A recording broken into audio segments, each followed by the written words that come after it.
I was going to start this video off with a pun, but after spending all day fishing for one, nothing really turniped.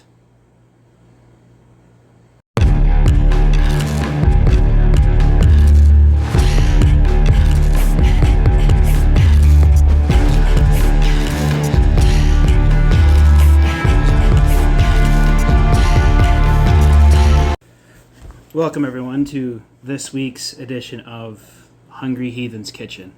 This week I'm going to be making two dishes, a main dish and a side. So we're going to start off with the first one, which is the main dish, is going to be poached halibut. Now for this you're going to need 600 grams of halibut, which is roughly a pound. Pound and a half. I didn't write it in my notes like an idiot. It'll be in the description. Anyway, 3 liters of water for your kettle.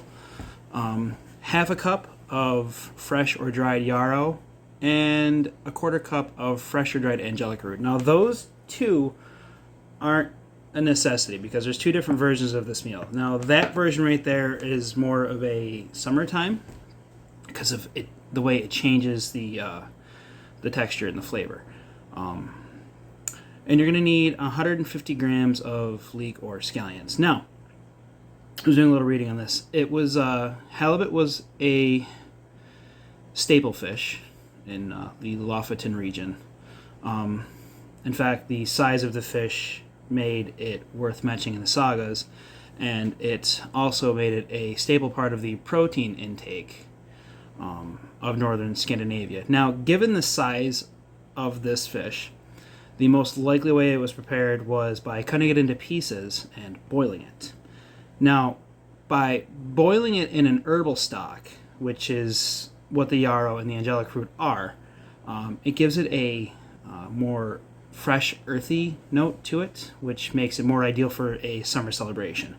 Now, given that it's wintertime in upstate New York, and it's really hard to find herbs right now, we're going to make it without it, which is okay because the other version of this meal just recommends throwing some butter on it. Not a big deal. So, now to start, we're going to obviously have to boil our water. Now, you're going to want to roll up the sleeves. You want to take the fish. Now, I've already got it. I bought the stuff from Walmart because I really didn't think about going to the meat market until yesterday because it's been busy. Work's been crazy. So I'm going to start by cutting it into pieces. Now, something like this, pretty sure, 3 pieces is more than enough. So you're just going to want to set that off to the side. Now, once the water comes to a rolling boil, you're going to throw this in and let it boil for 20 minutes. Now, the other dish we're going to be making is a side dish to go with this, is buttered turnips. Now, those get cooked and prepared pretty much the same way you would mashed potatoes. So, there is a dish that the book recommends goes with this using goosefoot. The plant goosefoot. But again, it's really hard to find herbs this time of year in this state. So, I think we'll revisit this meal in a couple months when I can get some herbs and remake it because I feel like with the herbs it'll taste even better. Now, halibut on its own is fantastic. It's got a good texture to it, and it's very flavorful. The herbs just really bring out the flavor more than they do, more than anything else. So we're going to dump this off. It's got water in it. Put our pieces of halibut back in the dish. This is poached halibut. So, I was scrolling through looking through the recipe book, and I saw this. I'm like, we'll make it just for the halibut. All right. So cut that. And I mean, you know, it's kind of the same concept as a salmon. You want to, except this isn't, you're not putting this in a stew, so bigger chunks are obviously better. Almost forgot. We're going to add a pinch of salt to the water, though, just to get it to boil a little bit quicker.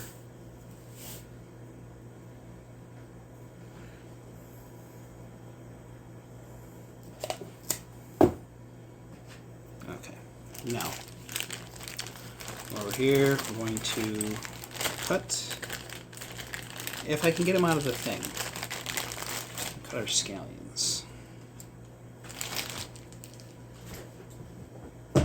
Okay.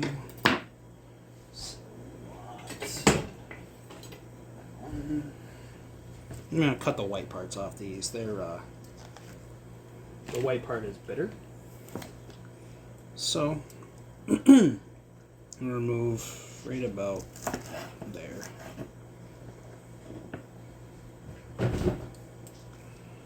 Set these off to the side.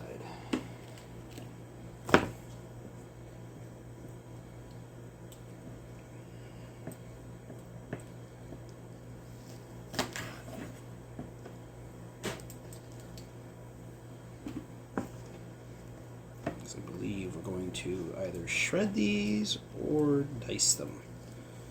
And slices and dices of chicken fried rices. Alright, set them off to the side. Okay. So, why did my computer decide to...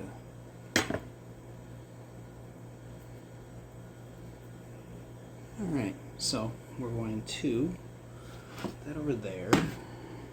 Now, while we wait, I need to get another bowl. We're going to start it on the turnip, so we're waiting for that to boil.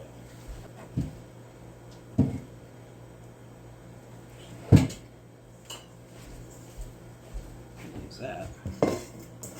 So that's perfect. Now,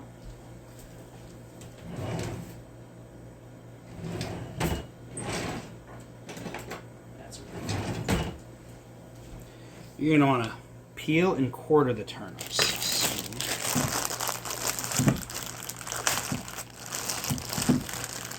Now, the turnip recipe calls for about 2.5 pounds. It's not a big deal if you don't necessarily have 2.5 pounds. Now, I was doing some reading. Turnips were a staple of the time. They were a basic staple of the time. Often, it was because they were they kept well in the dark, and they kept for a long time.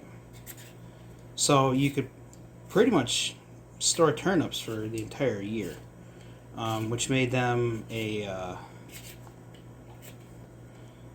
common food among those who were less wealthy, or, you know, for example, farmers who didn't have a lot of livestock. They could afford to slaughter for the meat. So,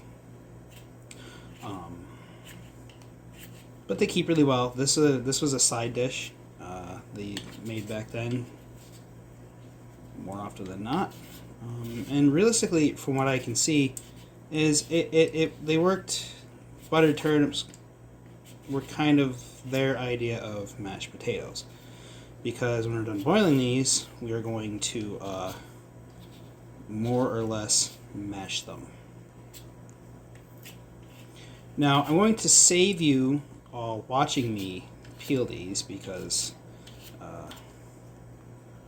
well, I don't think you want to sit here for 20 minutes while I peel and quarter these, because if you remember from the salmon and turnip stew video, these are a pain in the ass to chop. So we'll be right back.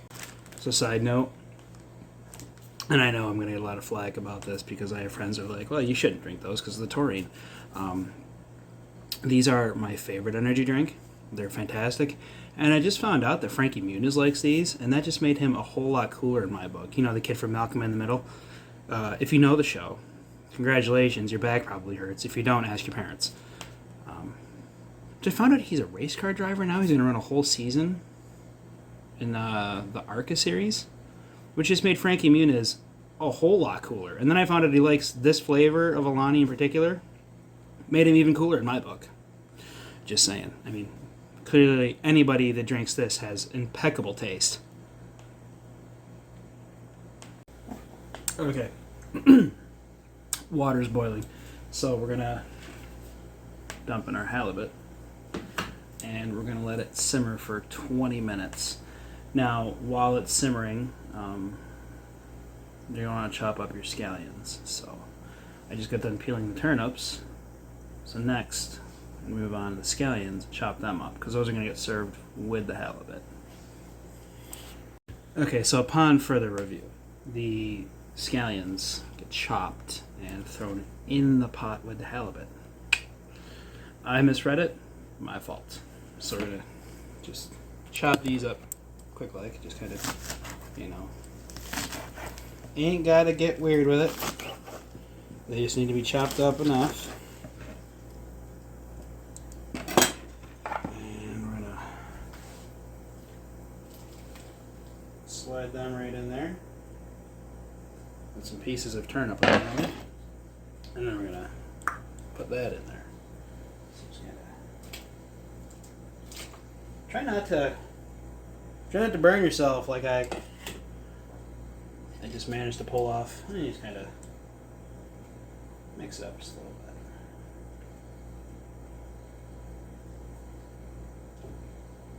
bit. Now, I know the recipe calls for yarrow and dried Angelica root, but I think what I'm going to do, I'm going to experiment just a touch. And we're going to throw some dill seed in. Not a lot, of course. You know, of course, this is going to just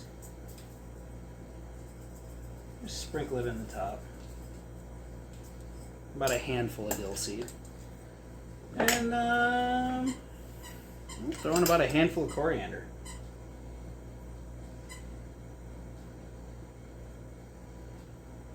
Just to see.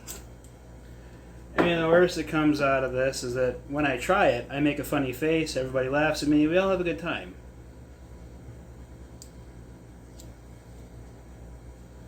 So, kind of mix it all together. Now, you want to set a timer for 20 minutes. So, while that's cooking, we're going to quarter the turnips for our side dish. Okay, I had to do some cleaning up and get everything situated. So you're going to quarter the turnips. Just going to kind of instead of dicing them like the last time we made anything with turnips, where I so desperately could have used a slap chop. Hi, it's Fitz with Slap Chop. You're going to be in a great mood all day because you're going to be slapping my nuts with a... So, you know, quarter them. Like I said, this is going to be a lot like you're making mashed potatoes, but instead of potatoes, it's turnips. So, I'm going to quarter these up. That's cooking behind us. Now, with the fish, you're going to want to boil it for 20 minutes, or simmer it, or what have you. Now, when you're done with the fish, if you're not serving anything else, like if you're not serving the turnips to a vegetarian, you can use the stock from the fish. I'm gonna try it because, you know, well, we'll see what it looks like when we're done. But you can also use fresh water, you know, if you prefer. I may actually get another kettle out, another pot, and put it on the other burner there, and get this started while we're waiting for the fish to get done. Because once the fish is done, you know, you'll be ready to eat. So now for the turnips, you're also going to need 3 liters of water, and you're going to need about a 1/4 pound of salted butter. I bought the sticks this week. I bought the sticks, so no more struggle busting to get it out of the tub. as entertaining as that was for everyone to watch but myself. So, and then that's pretty much it. You're going to need about 1.5 pounds of turnips. I have, well, misspoke. You're going to need 2.5 pounds of turnips. It's not a set number. It's just, you know, a roundabout number. So,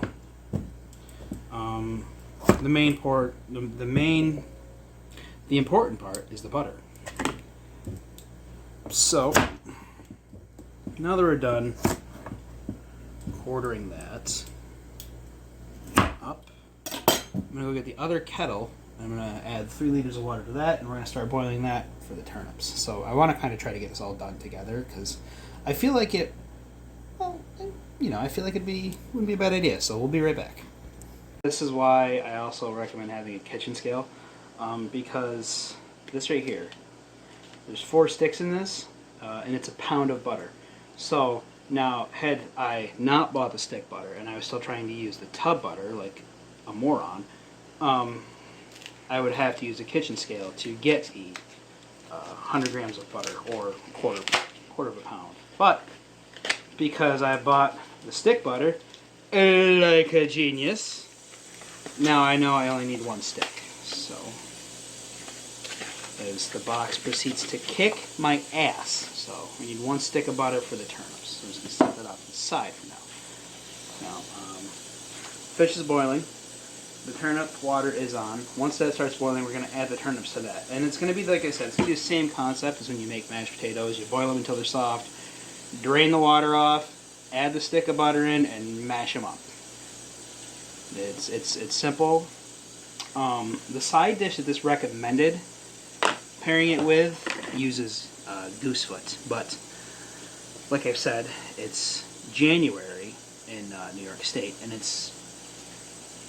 there's no herbs growing. We've had a mild winter so far, but it's not time for herbs. So my plan this summer is going to be to gather herbs and hopefully revisit some of these dishes that we need the herbs for. But for now, just gonna let that boil. Gonna let the water for the turnips start boiling. Add those in, and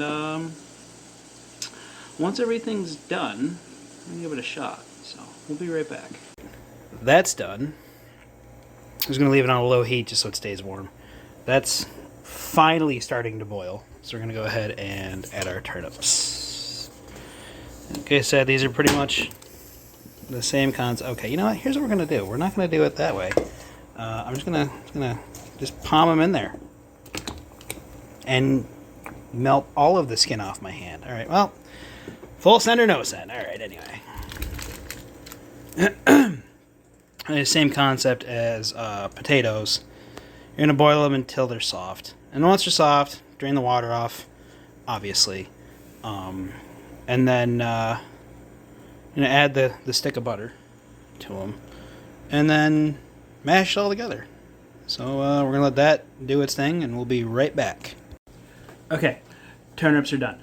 Going to shut the heat off, drain them out. We're going to put them in here, add our stick of butter, and mash them up. Stay tuned. It's going to get entertaining, I'm sure.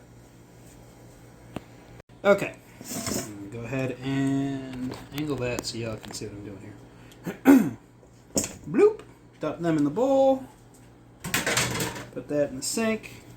Whole stick of butter. Now, because I'm forever the well-prepared Boy Scout, I don't have a potato masher, so I'm going to use a wooden spoon. Now, you can use a potato masher. There's nothing saying you can't. I'm just a dumbass. And although, I mean, realistically, they are mashing up pretty darn good. Probably should be chunky. Like I said, this is the, realistically, it's the same concept as making mashed potatoes. Just without the milk, I guess. I don't know if you put milk in your mashed potatoes. I know my mom did. I know she also, in later years, added sour cream. But the concept is there. The idea is there. Want to see how they get that nice potato consistency. That's what we're looking for. And make sure the butter's all stirred in. This smells really good. It smells and looks like mashed potatoes. I'm really curious as to how this is going to taste, and I'm really hopeful. So we're going to do that. Set it over there. Now, I'm going to grab some of our halibut. I need a slotted spoon, which I don't have over here.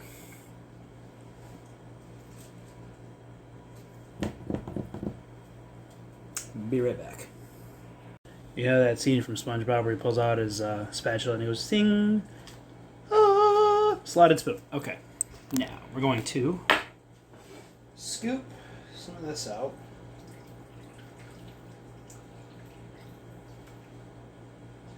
Throw it right down there.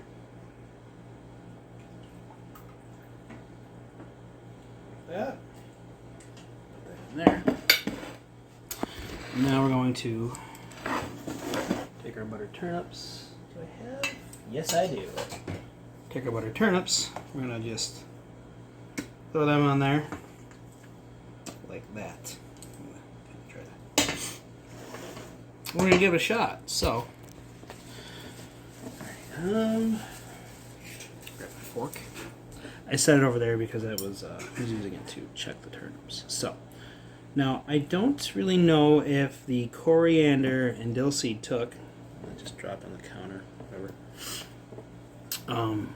But it smells good. So it also recommends you can add butter to this. So I will try without butter. But if butter is your thing, and you didn't use the herbs, you can add butter to this to really bring up the flavor. So.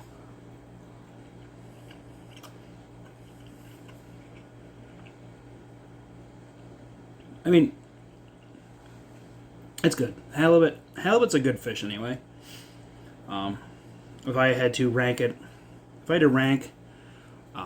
list of fish I prefer to eat, it's definitely going to go salmon for sure. I love salmon. Then halibut, then haddock.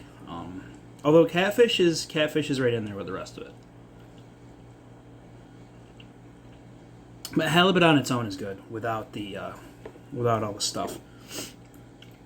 I'm really curious to try this though. The buttered turnip.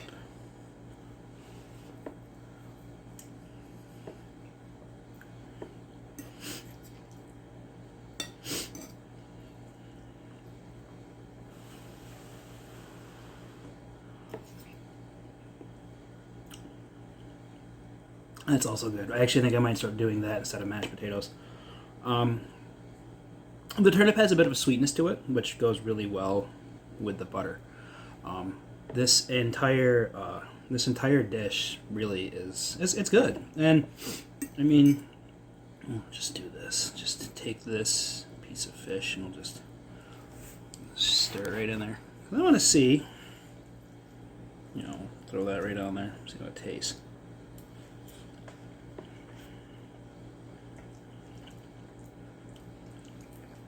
And the other thing too is this actually isn't that bad for you. So like if you're on a diet, or you're like me and just trying to watch what you eat instead of just shoving it in your face hole,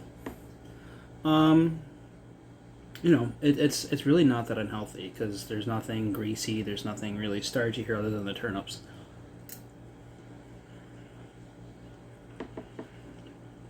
I will definitely be revisiting this because I want to see how it tastes with the herbs in the mix. But because I mean, this is good on its own. The turnip, the halibut, it's all good. It all mixes together well. And like I said, the turnips are. They're basically they're a sweeter version of mashed potatoes. They look like potatoes. They have the same consistency of potatoes. The butter really sends it home.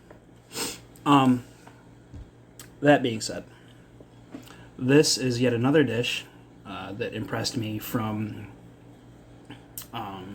ancient Scandinavia. I'm going to revisit this in a later video. For sure, we're going to have the herbs and everything we need, and probably make the goosefoot dish to go with it too. I'm curious as to how that would taste. But that being said, if you decide to try this, like, comment, share the video, post your results in the comment section, let me know how it came out, and we'll see you next time.